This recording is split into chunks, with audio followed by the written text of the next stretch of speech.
Ang lakas ng hadlang ay hindi mailarawang mahina, makakayanan ba nito ang isang makapangyarihang nilalang tulad ni Gang Yuando?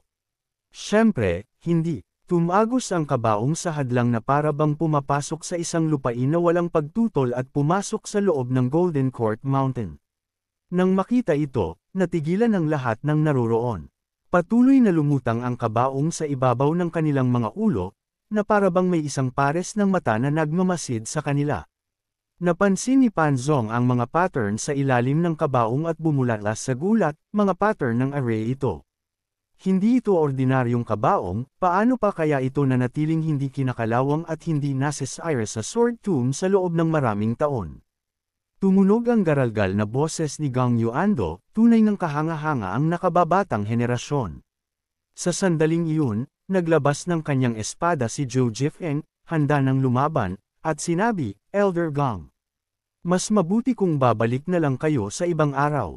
Divine Court Realm. Ang halakhak ni Gang Yuando ay puno ng paghamak, malinaw na hindi siya sineseryoso. Sa sumunod na segundo, biglang bumulusok pababa ang kabaong, ang makapangyarihang forceful energy na bumabalot dito ay direktang nagtulak sa lahat na umatras ng magulo. Ang isang atake na ito ay sapat na upang patunayan na si Gang Yuando ay mayroong hindi bababa sa antas ng paglilinang ng Nascent Divinity Tribulation Realm. Divine Court Realm. Pagkatapos ng lahat, Divine Court Realm lamang ito. Kahit na 100 Divine Court Realm Cultivator ay hindi makakalaban sa isang Nascent Soul, hindi nagdulot ng nakamamatay na atake ang kabaong. Pagkatapos nitong ikalat ang forceful energy nito, lumutang ito sa likod ng pulutong.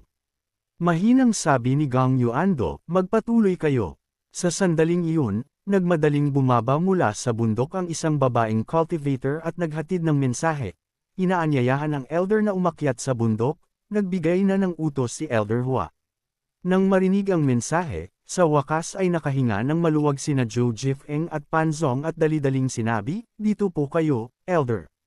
Sa harap ng malaking bulwagan ng Evil Sky Pavilion, nakatayo sa harapan sina Leng Luo, Panlit Ian, at Hua Wudao, kasama sina Duan Mosheng at CIU Honor sa magkabilang panig, at ang iba pang mga disipulo ay nakahanay sa likuran nila.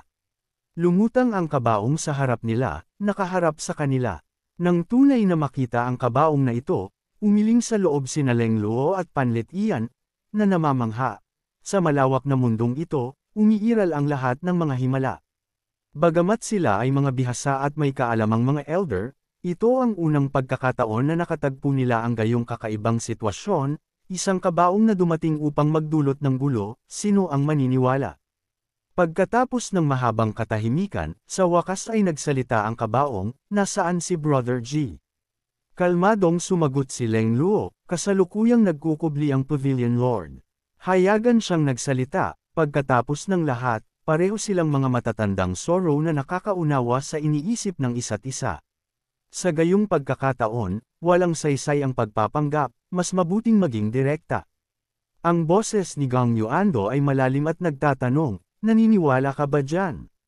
Magaan na sumagot si Panlit Ian, mula nang bumalik mula sa Sword Tomb, nagkukubli na ang Pavilion Lord. Kung hindi ka naniniwala, wala kaming magagawa. Sa sandaling iyon, sinamantala ng komentarista na may parisukat na mukha ang pagkakataon na makisalamuha, sabik na pinagmamasdan ang sitwasyon. Umugoy ang kabaong mula sa gilid patungo sa gilid, ang mga pagbabago-bago ng primal energy nito ay kumalat palabas at pagkatapos ay biglang nawala, na ibinalik ang eksena sa isang nakakatakot na katahimikan. Lumutang ang kabaong sa pagitan nina Leng Luo at Panlit Ian at huminto. Sino kayo? Tanong ng garalgal na boses ni Gang Yuando, malinaw na tinatanong silang dalawa. Hindi na naglihim pa si Leng Luo at walang pakialam na sumagot, Leng Luo. Balak sanang direktang sabihin ni Panlit Ian ang kanyang pangalan, ngunit huminto siya nang dumating ang mga salita sa kanyang labi, naaalala ang ilang nakaraang pangyayari sa Clarity Sect, at sa halip ay sinabi, isa lamang akong pulubi, hindi karapat-dapat banggitin. Leng Luo, mahinang tumawa si Gang Yuando, kung tama ang aking natatandaan, isa ka sa mga nangungunang master sa Blacklist 300 taon na ang nakalilipas. At ikaw naman, kailan pa naging mapagbigay si G. Tiandao na tumanggap ng pulubi? Magaan na sumagot si Panlit Ian, mapagbigay ang Pavilion Lord, at pinili kong manatili sa sarili kong kagustuhan. Kawili-wili, kawili-wili. Mahinang tumawa si Gang Yuando, tila ngayon lang nakarinig ng papuri kay Jitian daw. Kakaiba ito, dahil mas sanay siyang makarinig ng mga sumpa kaysa papuri. Nagsalita si Leng Luo, Gang Yuando, kung narito ka upang hamanin ang Pavilion Lord, natatakot akong madidismaya ka. Sumali na ako sa Evil Sky Pavilion, at kasalukuyang nagkukubli ang Pavilion Lord. Sandaling natahimik si Gang Yuando. Bagamat nakatago siya sa loob ng kabaong, malinaw na nararamdaman ng lahat na may iniisip siya. Pagkaraan ng ilang sandali, muli siyang nagsalita, Leng Luo, sugatan ka, kaya hindi mo na kailangang subukang takutin ako. At ikaw naman, matandang pulubi, maaaring mahina ang iyong aura, ngunit pagkatapos maasa sa maraming taon, ito ay kahanga-hanga. Sa kasamaang palad, sa kasalukuyan mong antas ng paglilinang, wala kang pagkakataong talunin ako. Puno ng kumpiyansa ang boses ni Gang Yuando. Ang pahayag na ito ay ikinagulat ni Leng Luo at Panlit Ian, na nagpalitan ng tingin, at nagulat din ang iba. Karaniwan, ang mga master sa labanan ay madalas na itinatago ang kanilang tunay na lakas, paano kaya madaling nakita ni Gang Yuando ang kanilang lakas? Naaalala ni Leng Luo ang mga pagbabago-bago ng primal energy na napansin niya sa ilalim ng kabaong kanina, tila may naunawaan siya at magaan na sinabi, mayroon kang ang ilang mga trick. Mahinang tumawa si Gang Yuando, ang henyo sa swordsmanship mula sa Hilaga, ay nabuhay ng 900 taon ngunit hindi pa rin nalulutas ang problema ng limitasyon sa buhay. Pagkatapos ng palitan na ito, nagkaroon ng katahimikan. Dumating si Gang Yuando kasama ang kabaong, na nagpapakita ng kanyang malinaw na intensyon, handa siyang mamatay. Kung nasa kanyang kalakasan siya, bakit siya matatakot sa kamatayan? Muling umalangaw-ngaw ang halakhak mula sa kabaong, sa aking buhay, ang hindi malutas ang problema ng limitasyon sa buhay ay isa sa aking dalawang panghihinayang lamang, ang isa pa ay ang hindi matalo si Jitian daw. Sa kasamaang palad, nauubos na ang aking oras. Huwag na nating pag-usapan ang una, kung malulutas ang huli, sapat na iyon. Tumigas ang ekspresyon ni Leng Luo habang malamig niyang sinabi, kung gusto mong manalo laban sa Pavilion Lord, kailangan mo munang lampasan ako. At ako rin, dagdag ni Panlit Ian. At kami, sabay na sabi ni Duan Mosheng at CIU Honor. At kami, sabay-sabay ding sabi ni Pan Zong, Zhou Jifeng, at ng mga babaeng cultivator habang naglalabas ng kanilang mga espada, na agad nagpatindi sa tensyon ng atmosfera. Sa pagharap sa nagkakaisang pagtutol ng lahat sa Evil Sky Pavilion, tila hindi maiiwasan ang isang labanan. Maging ang mga hayop ng Evil Sky Pavilion ay tila sumali, na para bang sumisigaw din sila, at kami rin. Nang makita ito, emosyonal na sinabi ni Gang Yuando, ang isang henerasyon ay pumapalit sa susunod, napakagaling. Pagkasabi nito, nagsimulang bumuga ng nakakatakot na itim na usok mula sa paligid ng kabaong. Hindi ito tanda ng pag-atake kundi ang mga simbolong nakaukit sa paligid ng kabaong ay dahan-daang kumukupas, na para bang kusang pinapahina ni Gang Yuando ang kanyang kapangyarihan. Naguluhan ang mga nanunood, nagtataka kung ano ang nangyayari. Dahan-daang bumaba sa lupa ang kabaong. Nang makita ito, halos sigurado na si Leng Luo, malubhang hamina ang paglilinang ni Gang Yuando. Sa kasalukuyan mong lakas, hindi mo man lang kayang sirain ang Six Union sa mga Dao Sales ni Hua Wudao, paano mo posibleng haminin ang Pavilion Lord? Ang lahat ng mata ay nakapako sa kabaong, nagtataka kung bakit siya pupunta rito sa gayong mahinang kalagayan. Tila isang maling alarma, yumukod si Hua Wudao at nagpakilala, Junior Hua Wudao ng Cloud Sect. Ganap na binawi ni Gang Yuando ang kapangyarihan sa paligid ng kabaong at mahinang binigkas ang 4 na salita, talakayan ng espada sa Dao. Nagtinginan ng pulutong, naguguluhan. Sa mundo ng paglilinang, bagamat maraming iba't ibang mga doktrina, ang lahat ay mahalagang nagsasangkot ng pagmamanipula ng energy sea o nakapaligid na primal energy sa forceful energy.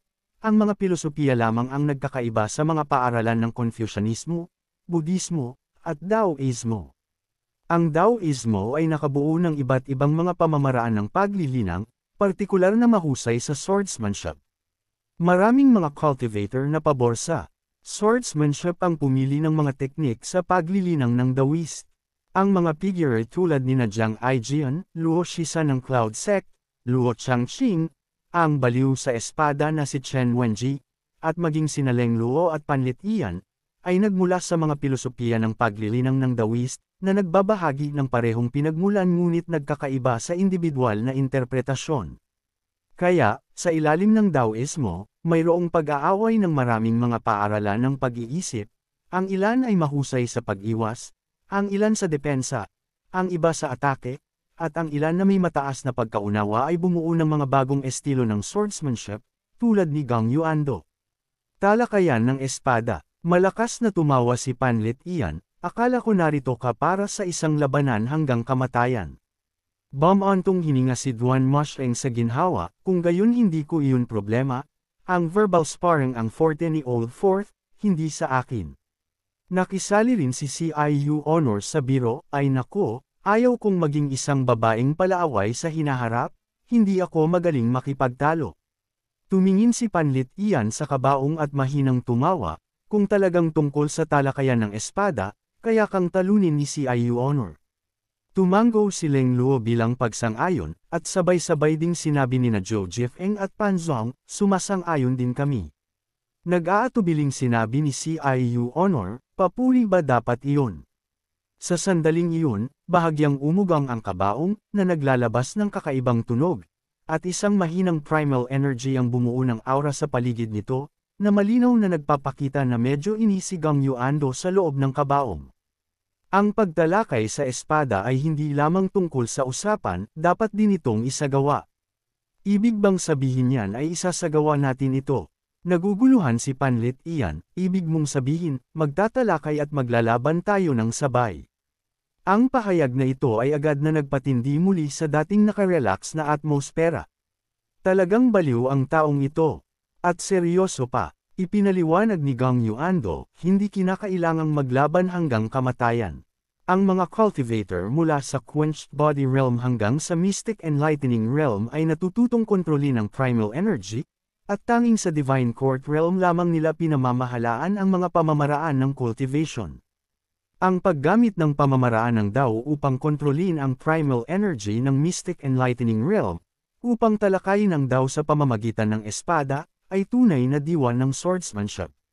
Tumawa ng malakas si Panlit Ian, nauunawaan ko na ngayon. Ibig mong sabihin, gagamit lamang tayo ng antas ng cultivation ng Mystic Enlightening Realm, walang armas, at hindi natin i-activate ang ating mga avatar, magkukumpara lamang sa pag-unawa at mga teknik sa espada, tama ba? Sa madaling salita, pigilan ang mga antas ng cultivation at purong magkompetensya sa pag-unawa sa swordsmanship. Ito ang pinakamahusay na pamamaraan para sa parehong partido. Tutal, hindi pa lubusang nakakabawi ang mga antas ng cultivation ni Leng Luo at Panlit Ian, at bagamat hindi mababa ang cultivation ni Duan Musheng at CIU Honor, wala silang kalamangan kung talagang maglalaban sila hanggang kamatayan. Tutal, si Gang Yuando ay isang naghihingalong tao, ngunit isa pa ring kahangahangang master na hindi dapat maliitin. Pagkatapos magsalita ni Gang Yuando, itinagilid niya ang kabaong, mataas sa isang bahagi at mababa sa kabilang bahagi, tila inilalagay ito sa isang posisyon na handa para sa isang kompetisyon. Ang resulta ay pagpapasyahan mamaya, malumanay niyang sabi. Iwinagayway ni Huawu daw ang kanyang kamay, ang nakababatang henerasyon ay hindi na kailangang lumahok. Sa antas na ito, ang mas mahalaga ay ang pag-unawa sa swordsmanship. Manood lamang kayong mabuti. Nagpalitan ng tingin sina Panlit Ian at Leng Luo, at lalong sumeryoso ang kanilang mga ekspresyon. Ako na, ang pupunta, sabi ni Leng Luo, at pagkatapos ay humakbang siya ng ilang beses pasulong. Habang pumapasok siya sa arena, ilang hindi regular na hugis, parang sinturon na mga enerhiya ng espada ang biglang lumitaw sa paligid ng kabaong, na mukhang kakaiba. Ang diwa ng swordsmanship ay maaaring tumawag ng primal energy, na tumitigas sa enerhiya at bumubuo ng mga talam. Sa cultivation ng Mystic Enlightening Realm, dalawang enerhiya ng espada lamang ang maaaring mabuo. Habang humahakbang si Leng Luo sa arena, ang mga enerhiya ng espada sa paligid ng kabaong ay unti-unting nawala, dalawa na lamang ang natira.